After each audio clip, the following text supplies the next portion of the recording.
Hi, and welcome to VIBEZ Daily. This is a daily devotional curated by VIBEZ Church to help you practice the way of Jesus and be all that God has called you to be. You have joined us for our year-long series titled Devoted. Acts 2:42 tells us that the followers of Jesus were devoted to the apostles' teaching, to fellowship, to breaking of bread, and to prayer. This podcast was created to provide context and commentary for what you read each day. Just before our friends begin discussing today's reading, we want to invite you not only for fellowship, but for prayer as well. We have created the VIBE Daily Chat Group to offer you fellowship and a community where you can state your observations, ask questions about the reading or the podcast. You can join us by downloading the VIBEZ Church app in your favorite app store. Click Join the Conversation and join us today. And finally, we hope that you can join us for prayer. Prayer happens Monday through Friday, and more information on that can be found on the VIBEZ Church app under prayer. Now, let's begin our conversation on today's reading.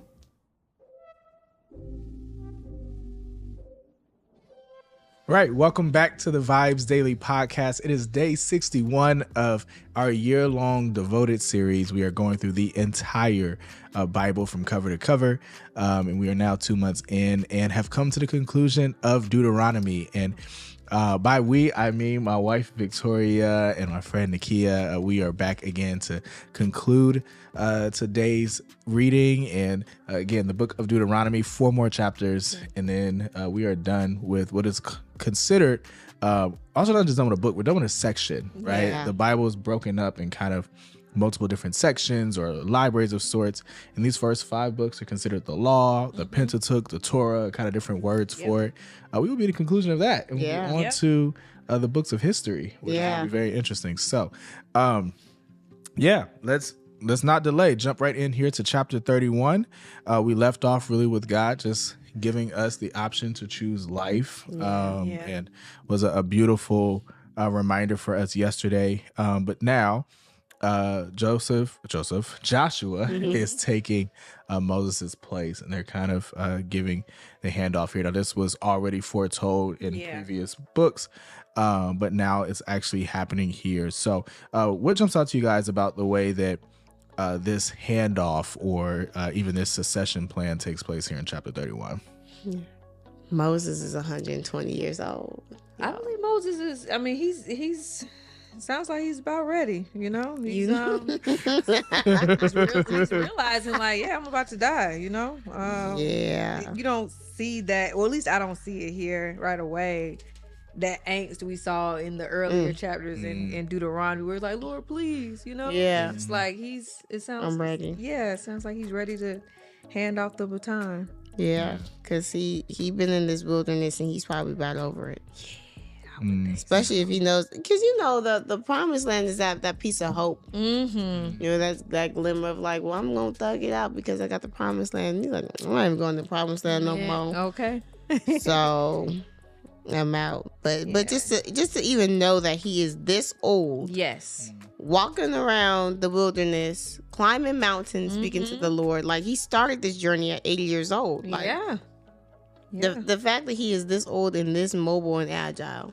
Yeah. When some others like Joseph, I was going back to Genesis. Joseph died at the age of 110. And Jacob was old, can't see, and and all that. When he was dying, he was real, like, I don't know, crippled, shall I say, in a way, or handicapped. But Moses out here. Yeah. I thought it was interesting, just his challenge to the people and to Joseph. This phrase to Joshua. This phrase will come up early in Joshua, right? This be strong and courageous. Right. Yep. That he's saying that now, and it's obvious like that just stuck with Joshua, right? Like because we get that early into the next book without again kind of going too far into next week. But I just thought it was interesting to hear those words because I think he also just knows that like for so much of their journey, he has had to be the courage for the people of Israel. Right? Like he is the one that was hearing directly from God. He knew what God was saying to do. He trusted God. But for a lot of it, the people did it. Yeah. And so he's really just trying to say, like, if nothing else, just have courage. Yes. Like, be strong. Know that it's God who's going before you. I don't know. It just feels like almost just feels like a parent sending their kid off to college. Like, just remember everything I taught you. Yeah, literally. You can do this. You can make it. And so I thought that was interesting too. Mm-hmm. Yeah, I love how in verse 7 it's like Moses summoned Joshua, and he said to him, "In the sight of all Israel." I do love that phrase. I remember, one of the last times we saw that phrase, "in the sight of all Israel," was when Moses and Aaron struck the rock. Instead of giving God glory in front of all of Israel, like he went and disobeyed, but here he's doing exactly what the Lord had told him to do in front of all of Israel again. Very good. And once again, I think somebody else pointed it out. Was it Shamika or someone else pointed it out earlier? That was like, he could have just been like, okay, I'm not even going to follow the Lord all the way because I'm not going to the promised land. But he was still committed to doing everything the way that the Lord had asked him to do, even after he messed up, right? Even after the promise was taken away from him. Yeah, and I love is like, it is the Lord who goes before you, and he will be with you. I think it's once again, he's like, I'm not going to go with you, but the Lord himself will go before you. Yeah, I don't know. Verse 16 was so interesting to me because I don't know, man. I feel like I appreciate God's honesty. But I also feel like you couldn't have let the man die with a little bit of hope. You could have told me when I got to heaven. You could have let him go with a little bit of hope, because verse 16, he's like, Lord says to Moses, you're about to rest with your father. And these people will soon prostitute themselves with the foreign gods of the land. Oh my God. They are entering. They will abandon me and break the covenant I've made with them. My anger will burn against. I'm like, man. So all of that was for nothing. That's what it feels like, right? It feels like I didn't put in all this work. I done told them everything. I done done my best. I did my best, Lord. Goodness. Oh yeah, don't worry about it. They still not gonna listen. They're still not gonna listen. They still not gonna listen. I was like, don't worry. I'm gonna die for this. They still not. Man. Yeah, and I think though, like, one I appreciate, because we've talked about this before in scripture elsewhere, but like God it tells the truth even when we don't want to hear it. Right? Like, and I think that's important to know. But I also think it's just interesting because, I mean, again, he knows how this story is going to be written. So like when we get to a lot of the rebellion of the Israelites, like this is not a surprise to God. Like he knows what's going to happen. So I think that's interesting that Moses writes these words to just kind of say, like, I already know how this is going to play out. I done told you, I done gave you a choice, gave you your options. I know how this is going to go. Because the Lord done told me. But yeah, I just felt bad for him that, like, it just feels like after all this hard work, not going to get nothing out of it. And it's not like Moses was, like I said, it's not like he's begging him at this point, but he's, just, I feel sorry for him too, because like, man, that's just throwing salt in the wound. Just so you know, Israel's still going to be disobedient. And and the crazy thing to me in all of this is like, it just hurts my heart when we think of God as some wrathful God or some like God who's like, you mess up, I'm about to judge you. You mess up, I'm about to take you out. Because here he is explaining all of these stuff, the blessings. He said, we just talked about it yesterday, just days of curses, right? I mean, pages of curses here. But he's like, I'm laying this out, and I'm going to give you this song. And I'm having them is going to be my witness and this song. To be a witness against you that, like, I have told you what you needed to do. Yeah. And you still just chose not to do it. But I'm still going to bring you into this land because I promised it. And I'm still going to be with you as I brought you into this land, right?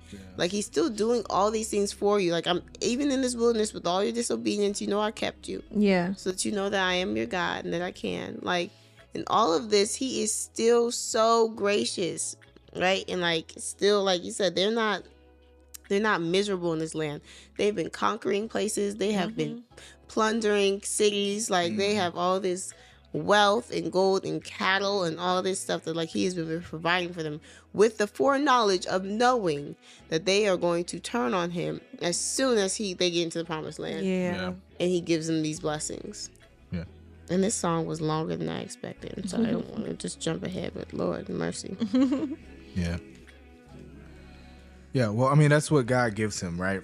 So we'll get to the song here in a sec, but essentially once God gives him this warning and then, he goes to warn the people, but God tells him, like, because they're going to do this, like, give them this song that they can remember. Yeah. And I appreciate it because I feel like what God was trying to say is make sure they have my word hidden in their heart in a way that's easy for them to remember. Yeah. So that they know that, again, when this rebellion happens and you turn, it's not because I turned my face from you. Yeah. Right? It's because you turned from me. And that I am still here. And I just want you to be reminded of my words and my position and where I stand in this. That I haven't changed. I am who I am. And pass the song on, because ultimately you're going to need to know that I'm still here.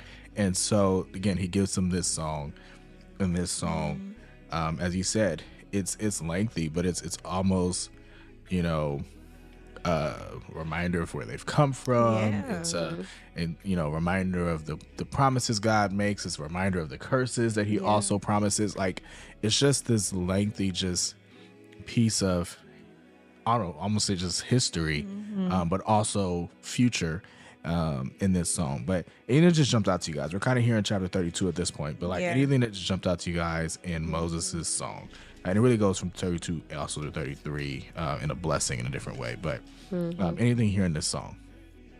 So I don't have my study Bible with me, but can you guys remind me, in verse 15, he refers to Jeshurun. Is that Israel?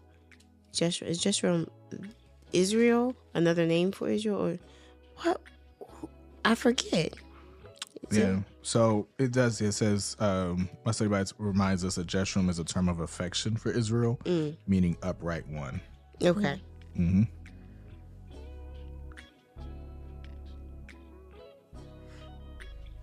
Yeah. Yeah, I think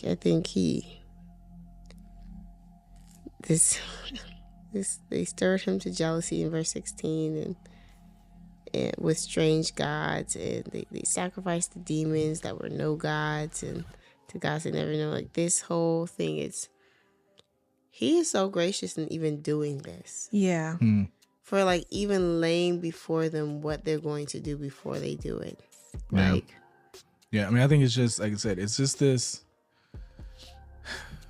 God. What I appreciate about God so much, it's just been reading these 5 books here in the Old Testament, are just the constant symbols and reminders, right? I think that was a little bit of our theme last week when we talked about remember and obey, right? Was kind of one of the things, but like that he does, whether it's the stones that are established or set up and altars, whether it's Passover meals and festivals, things like that remind you of stuff, whether it's this song. Like, I think he was just he's so intentional about helping us remember, what he said or what he's promised or what he would do. And so, like, I love this song because it just, hey, one, remember that where you are, it's kind of your fault. Like, you brought this upon yourself. And it's because of you that this will happen. But like, this is just judgment. This is justice. It is who I am. It is part of my nature. And that's why you're experiencing this. But again, it's not the end. It doesn't have to be the end, should you choose to repent. And it reflects what I love about it. It also just reflects a lot of what you'll read in the prophets, because this is often what the prophets were saying. The prophets were coming and saying this exact same thing. Okay. Like, you've prostituted yourself, you've turned from me, the Lord declares this, you've enraged him, he's jealous, your offerings no longer matter, they're not from the heart. Jesus. They're like they're constantly just kind of repeating a lot of these same things that Moses says here. And God gives this to them for them to even be able to refer to when that stuff happens. Yeah. And I even love how in this song he even goes all the way back to Abraham. Like in verse 10, like he says in verse 5 that like you're no longer God's children. But then it was like, don't you remember like where this all started from? Like verse 10, like God found you in the desert, right? Like he found Abraham, like he kept him, like, you know, he cared for him, like it's this eagle, this, you know, like it's just watching over its young. And I mean, I love that, like he was like, this is even how long I've been keeping you, not just the 40 years in the wilderness, not just like when I brought you into the promised land, like no, like our history goes way back when I've been keeping your fathers and your nation, like up until this point. Yeah. And so it's like don't even just focus on what you did and how I responded. Let's go back to like where I found you in this nothingness. Yeah. Right? Yeah. And took care of you. Yeah. And that's what stood out to me in this song is just not just the reminders of everything that they did, but it started out by singing just about the Lord's deity first, and just that, you know, just that he is the rock and his work is perfect. Everything he does is just and fair. Just so you know, you know, it's just. Yeah. Yeah. That's good. Yeah. Well, I mean, at the conclusion of this song, reminds him this is a warning, right? That's kind of what he tells him. The reason I gave you this song is a warning for you to remember. I love verse 47. So these are not meaningless words in your life. So just keep these in heart. Yeah. But then at the end of 32, there's kind of this beautiful show of mercy, I think, to Moses, that despite the fact that Moses doesn't get to enter the promised land, he kind of gives them the ability to just see it. Yeah. Right? Yeah. Kind of like go up there. So he brings them up in verse 52. It said, although from a distance you will view the land that I'm giving the Israelites, you will not go there. And again, we talked about before, it may seem unfair after all that Moses did that he doesn't get to go into the promised land. But I do feel like this was kind of like, I kept my word to you that you're not going to go. But I do honor your heart and your faithfulness. And I want you to see what you were working towards and like what your work has done and like where it's going to take you, and kind of give you that vision. And I thought that was beautiful. Well, almost here at the end, we have a blessing that Moses gives to really just the tribes, right? So it's very reminiscent of Israel's blessings to his sons, right, at the end of Genesis. So very reminiscent of that. What jumped out to you guys about this blessing before we kind of get to Moses' ultimate death? I'm sorry. Reuben still gets the short end of the stick. Reuben gets no love. Oh, yeah. I would not want to be in the tribe of Reuben. Like, we just always get reminded of what Reuben done did to Jacob and his concubine. And then, Lord, it's like, let him live and not die, but let the men be few. Like, no prosperity for you, Reuben. Like, still, this whole tribe is living down a blessing and a curse from Jacob. Jesus. But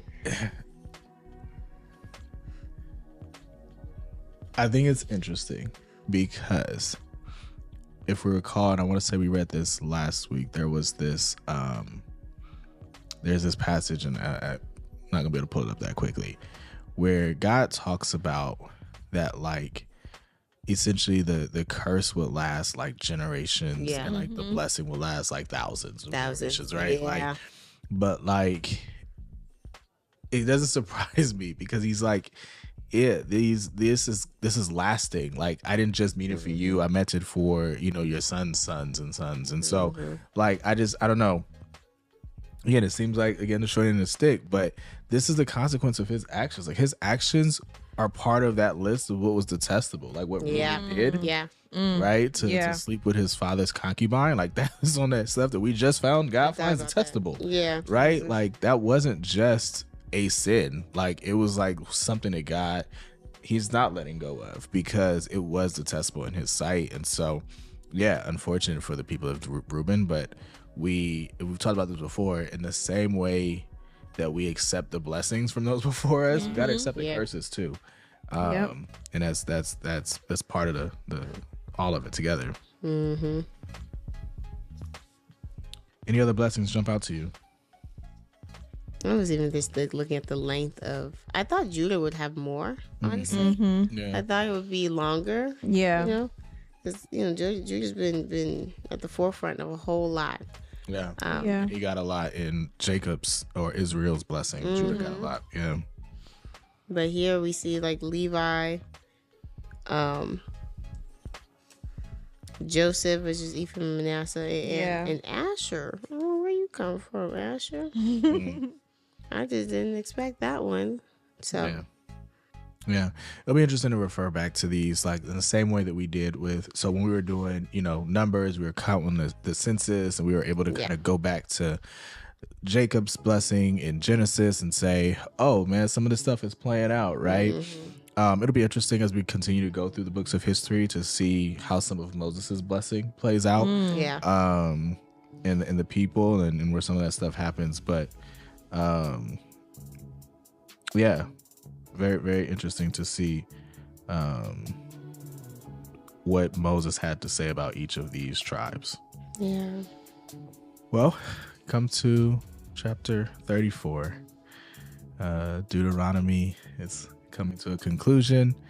It really feels more like Exodus is coming to a conclusion because we get Moses' birth in Exodus, and he takes us through Leviticus, Numbers, and Deuteronomy. And I just, again, want to point out how crazy and significant that is, because all of Genesis covers from creation to Joseph. Like in 50 chapters, we get from the very beginning to Adam and Eve and Noah and Abraham and Isaac and Jacob and Ishmael and Sodom and Gomorrah. Like we get a lot of stuff in Genesis as far as time, and it ends pretty much at Joseph's or Jacob's death and Joseph.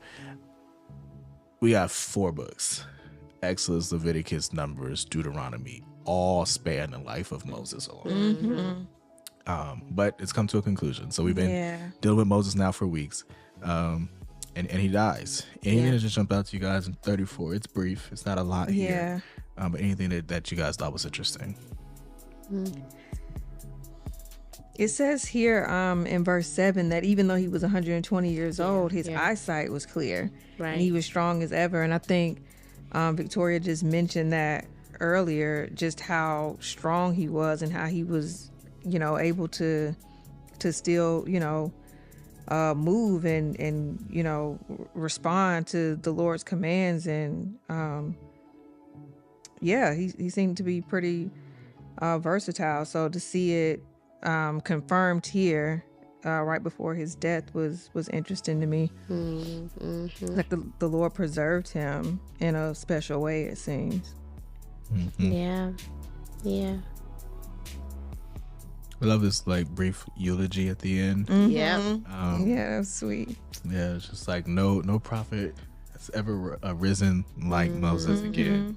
He was unparalleled, and just his sweet words after he's passed. And, just people's appreciation despite their rebellion towards him so and often. Complaining, they're trying to choose a new leader like every 35 days. No, seriously. But they appreciated him. They appreciated him when he was gone. That's how it is sometimes. Yeah. All the time. Right. Unfortunately. Yeah. And then I feel like Joshua, he was full of spirit of wisdom. When Moses had laid his hands on him, I think it was like, we see that sometimes even in the New Testament, right? Like the laying of hands of the apostles or others, and then they got the spirit and all that stuff. Like, but here we even see it all the way back in Deuteronomy that, like, I mean, I know we see it later on with some of the prophets, but like this whole like he was full of the spirit of wisdom. It was interesting seeing that. Yeah. Random, but I thought it was interesting. You kind of point out a lot that it was like this day. But they still mourn for 30 days before they go into the promised land, right? Yep. So I do think though it brings back, it was a conversation we kind of had off camera, but just that Hebrew word day is not always necessarily like a 24-hour period, right? But that it's like in this general time, right? This period of time, almost like begin back in my day. Because he was not saying that like before the sun goes down y'all gonna be in the promised land, right? Yeah. But I did think that like I appreciate that they paused and they mourned for him. And it's the same length they mourned for Aaron. They mourned for Aaron the same 30 days. And so, they did that prior to entering the kingdom of heaven. I mean, heaven, the promised land. I don't know where I'm at, but I thought that was interesting, specifically that they paused for that.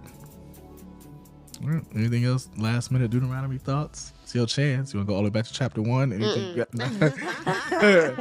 as you forgot to say last week? No.